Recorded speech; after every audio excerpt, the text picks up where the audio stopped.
well, and I'm so grateful to all my colleagues in government.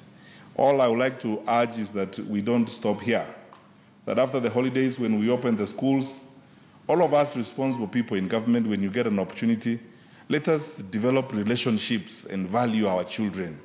When you come across a child, hug a child and wish them well and tell them they mean something to us, they are special. And so that we grow a society that respects family and a society that acts and behaves in a responsible manner.